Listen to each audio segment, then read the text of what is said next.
formless slopes of rock towered and slanted in all directions.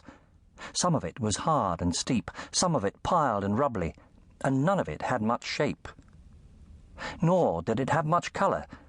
Most of it was the ugly brown you get from mixing every colour in a paint box. There was always a formless wet mist hanging around this place, adding to the vagueness of everything. You could never see the sky. In fact, Christopher sometimes thought there might not be a sky. He had an idea that the formless rock went on and on in a great arch overhead, but when he thought about it, that did not seem possible. Christopher always knew in his dream that you could get to almost anywhere from the place between. He called it almost anywhere because there was one place that did not want you to go to it.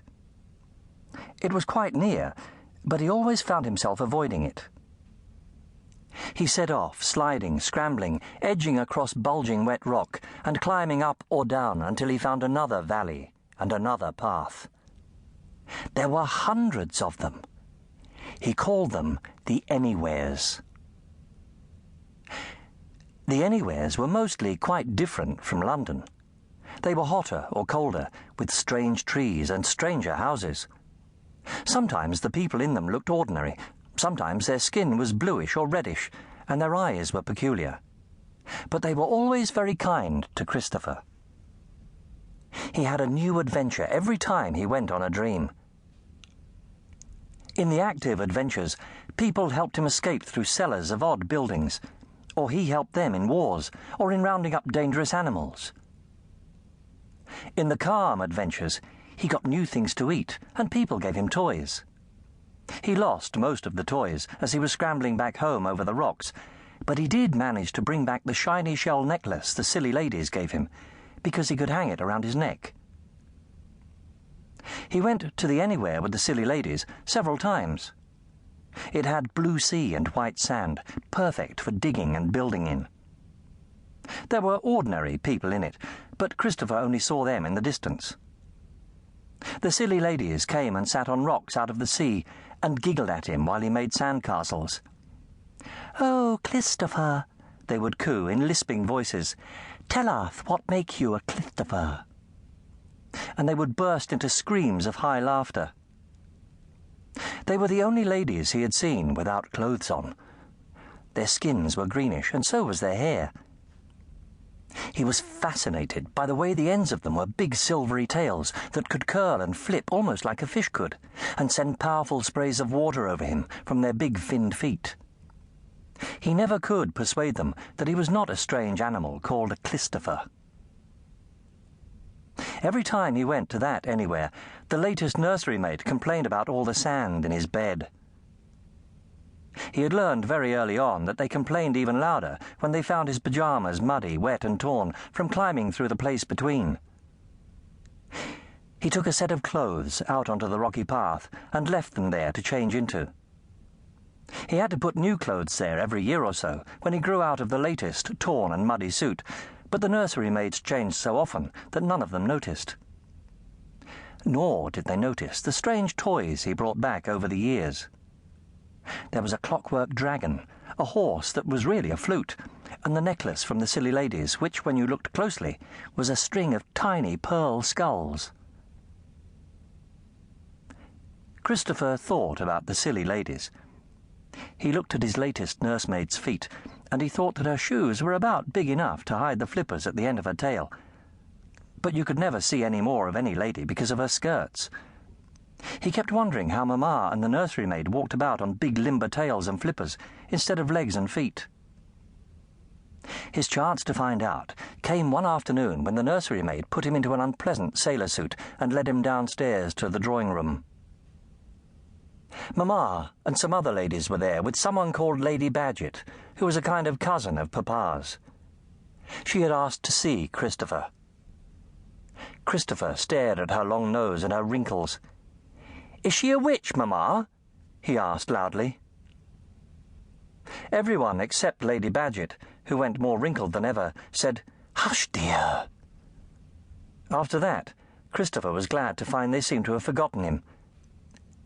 He quietly lay down on his back on the carpet and rolled from lady to lady. When they caught him, he was under the sofa gazing up Lady Badgett's petticoats. He was dragged out of the room in disgrace, very disappointed to discover that all the ladies had big, thick legs, except Lady Badgett. Her legs were thin and yellow like a chicken's. Mamma sent for him in her dressing room later that day. "Oh, Christopher, how could you?" she said. "I'd just got Lady Badgett to the point of calling on me, and she'll never come again. You've undone the work of years." It was very hard work, Christopher realized, being a beauty. Mamma was very busy in front of her mirror with all sorts of little cut-glass bottles and jars. Behind her, a maid was even busier, far busier than the nursery maids ever were, working on Mamma's glossy curls. Christopher was so ashamed to have wasted all this work that he picked up a glass jar to hide his confusion. Mamma told him sharply to put it down. "Money isn't everything, you see, Christopher," she explained. "A good place in society is worth far more. Lady Badgett could have helped us both. Why do you think I married your papa?" Since Christopher had simply no idea what could have brought Mamma and Papa together, he put out his hand to pick up the jar again. But he remembered in time that he was not supposed to touch it, and picked up a big pad of false hair instead. He turned it around in his hands while Mamma talked. "You are going to grow up with Papa's good family and my money," she said. "I want you to promise me now that you will take your place in society alongside the very best people. Mamma intends you to be a great man. Christopher, are you listening?" Christopher had given up trying to understand Mamma. He held the false hair out instead. "What's this for?" "Bulking out my hair," Mamma said. "Please attend, Christopher. It's very important you begin now, preparing yourself for the future. Put that hair down." Christopher put the pad of hair back. "I thought it might be a dead rat," he said. And somehow Mamma must have made a mistake, because, to Christopher's great interest, the thing really was a dead rat. Mamma and her maid both screamed. Christopher was hustled away while a footman came running with a shovel. After that, Mamma called Christopher to her dressing room and talked to him quite often. He stood, trying to remember not to fiddle with the jars, staring at his reflection in her mirror, wondering why his curls were black and Mamma's rich brown, and why his eyes were so much more like coal than Mamma's.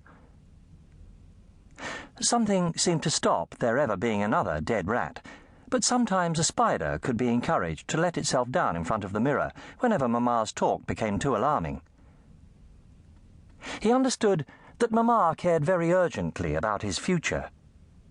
He knew he was going to have to enter society with the best people, but the only society he had heard of was the Aid the Heathen Society that he had to give a penny to every Sunday in church, and he thought Mamma meant that. Christopher made careful inquiries from the nursery maid with the big feet. She told him heathens were savages who ate people.